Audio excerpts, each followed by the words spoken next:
Welcome back.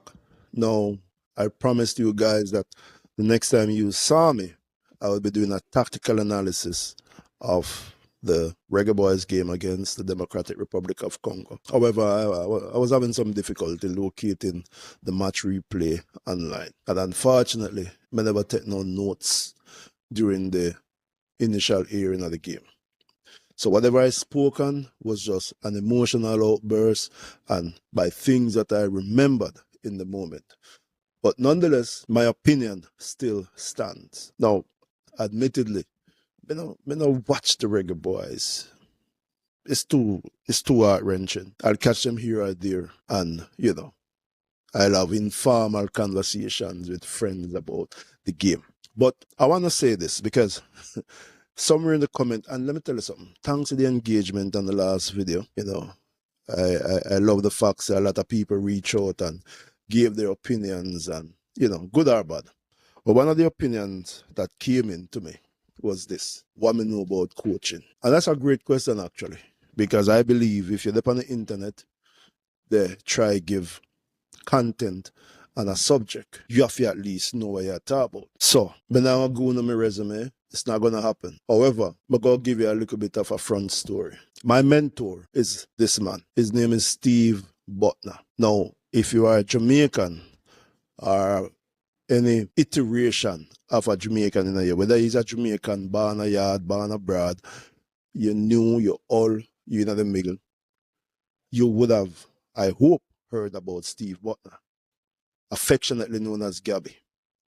World-renowned and acclaimed cricket umpire. At one point, he was a top umpire in the world, a product of Montego Bay, Jamaica. He was also, in his own right, a well-respected coach, winner of the Da Costa Cup with Cornwall College, his alma mater, my alma mater also, right?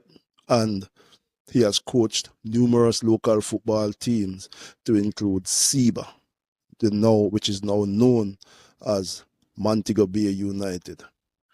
A legend and an icon. I think, if I'm not mistaken, he's an OD now, Order of Distinction. He has national honors. That is my mentor.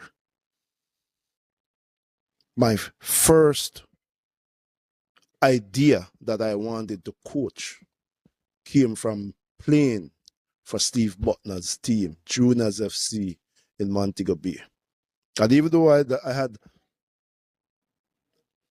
had a love for football coaching before, and I actually had started studying and reading a lot of coaching material, books on Marigo Sachi, Pele, the great Pele himself. I had a book that I had gotten that when I probably was about 12, 13, that was an English coaching manual, which was very useful for me. I get a lot of my early ideas from just exploring coaching, going to different team trainings around Montego Bay. One of my favorite things to do was to go to teams. So on any given day, I would go to like 2 or 3 training sessions just to see what the coaches are doing. Because unlike a lot of football enthusiasts, I wasn't that interested in players. I was interested in the coaches. So much so that even when we start watch basketball, and I became a big fan of Michael Jordan, I was an even bigger fan of Phil Jackson. So when Phil Jackson moved from Chicago Bulls and moved to LA, I became a LA Lakers fan from Chicago Bulls because I follow coaches. And if you have any intent to be a football player or a football coach, if you're a defender, I would recommend that you identify a defender somewhere in the world where they play on your TV and tell yourself, this is who I want to be like, and watch their game. Whether you watch them play on your TV a Saturday or Sunday daytime, you study everything they do. and so on and so forth. Midfielder, left back, goalkeeper, striker. And for me, studying coaches and how coaches work and their patterns, and this was what it was for me. Now, let me tell you something. What I know as Steve Butler was heads and shoulders above. Even right now, some of the favorite coaches. See, the first time I saw Steve Butler in action on the sidelines was even before the game started. This is when I know that this is something special me to deal with here. So now the team's day-to-day coaching was left up to this great man named Clive Gardner. Rest in peace, Mr. Clive, who was cut from the same cloth as Steve Butler. He was Steve's protege. So he was in charge of the day-to-day function of Juniors FC, coaching everything. Steve only came around from time to time. And when Steve came around, the energy of the team, the respect levels were different. Now, don't get me wrong. Mr. Clive garnered that same amount of respect. But it was just a different aura when Steve came around. And Steve came and took a coaching session. It was just a different level. So the first time I actually saw Steve in action was preparing for a game against his team up in the hills of St. James named Tomorrow's People, TP. Right? Mind you, me not start coach yet, you know. Me have the bug, but me not start coach. In fact, I'm lying. Because by the time I got to juniors, I had already started a football team of my own in my little community, Green Pond. Started it, campaigned to finance it, coach it. And ironically, we played in the same division, Division 2 in St. James, at the same time when juniors was coming through Division 2 and got promoted to Division 1. We were unbeaten, they were unbeaten, and we got disqualified because someone went and told the FA that we were using an ineligible player, which is true, but we didn't know because we had heard about the player already playing in the Hanover League, and when we asked the player, he denied it. And just as we got to the semifinals, another team coach found out that to be true and told the FA we got disqualified. So we came through at the same time that juniors were coming through. And I also coached defenders in the same Division 2. So I had some coaching experience, but not formally. I was just, back then time everybody said, boy, I'm a coach. But I'm not formally a coach. I wasn't thinking like a coach. Steve Butler gave me that first eye-opener, like, shh, this is different level. And I'll tell you about Tomorrow's People. Stay with me. So we went up to Tomorrow's People to play the game.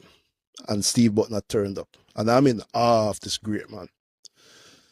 And when we got to the pitch, Steve walked the entirety of the pitch. I've never been to that ground before. Just started playing for juniors. And he walked the entirety of the pitch. And when he was done, in the team talk, he allowed Clive to give the team talk. And just as we were about to go on the pitch, he said to the captain, I think it was Troopy, he said, Darren, if you win the toss, kick going up to that goal. Because on the right side, going up in their half, there is a slight slant in the field, and there's some rocks growing, protruding out of the ground up there. And I would rather be playing into that when we're fresh than defending against that condition when we're tired. And me don't know, just a simple instruction like that. I may say to myself, say, wait, this is a next level thinking and planning. Because you now just think about who the players them know you the play against the conditions. And this is exactly what Steve brought out to us in that team talk. I'm going to tell you where it literally blew my mind after that. Just as we line up on the pitch, the referee the do what him do. Steve bend down and pick up grass off the pitch and throw it up into the air and watch where the wind blow it. And he said, Tim, the wind that blow against you, everything on the ground. Who does that? In my mind, I said, who does this? Me never ever think about something like that. In the history of my supposed coaching career. And this is when me know say preparation is not just about what to do on the training pitch. Preparation starts from before the opponent line up in front of you. Preparation is what are the conditions we are playing in. So which leads me now to December 15. JFF appoints Rudolph Speed. And I no business about the politics in the JFF at this moment, now I'm going talk. Because by the look of it, you would think he's a qualified enough coach by the fact that he has won the local league and he has been involved in football forever, right? His credentials is admirable. But the credentials alone cannot be the overarching factor. Many coaches have experience. But like me always say, experience is not how long you've been doing the thing. It is how well you have done it and how well you have learned it. Since December 15th, between December 15th and March, when we played the Democratic Republic of Congo and New Caledonia, what preparations were made? And I made the observation to a friend of mine casually that I'm not going to blame him because he had limited amount of time to prepare. Again, that was a flash of the moment thought. But now I have had a few days to create the information. I realize if there was preparation done before we went into these two games, that man should not be allowed near a training pitch again. Nowhere in this hemisphere. We scraped through against New Caledonia. Before this draw, 90% of you have never heard about New Caledonia. At least not as a footballing nation. Yet still, we struggled through to a 1-0 performance. And when I speak of preparation, you had 3 months to identify the best 22 players for this tournament. And not just identify the best 22 players, but identify the best 22 players with the mindset and the prerequisite commitment to the national colors. Not just because you play overseas or you're playing in a little league somewhere in England, but it required you to identify who would be playing for the badge, the flag. And I would ask the question of Mr. Speed, were one-to-one conversations held with these players? Over the phone, video call, video conferencing, 1v1 conversations. Because you had 3 months to get the best equipped players, not just physically, but mentally for this job. How prepared were we? Did somebody pick up a piece of grass and throw it into the air to see which direction the wind was flowing? I would argue, no. I gave you that Steve Butner analogy because I wanted to let you know that going into a game I didn't think it was that much of an important game to win. It was probably the season opener. And Steve's preparation for that game was next level. After that, I got pretty close to Steve Butner, right? I became assistant coach at juniors, then I became head coach, interim head coach at juniors for a little bit. I worked with him at Defenders, my local club, when he became benefactor of that team. I learned a lot from him. And you will never be able to accuse Steve Butner of being unprepared for a game. Every challenge, he has mapped it out to the T. He knows every defender's weakness, every striker's strength, and every midfielder's capability. And he puts players on the field from his team to directly counter the strengths and weaknesses. No, I won't even get into this man's tactical awareness. This is just showing you how unprepared we are as a country for the big leagues, for the big time. How short-sighted our leadership is. 3 months you had to prepare the team, and before that, you had more time to appoint the right person. We will continue this conversation at a later date. I just wanted to give a little bit more perspective of who I am and how I am. Icons.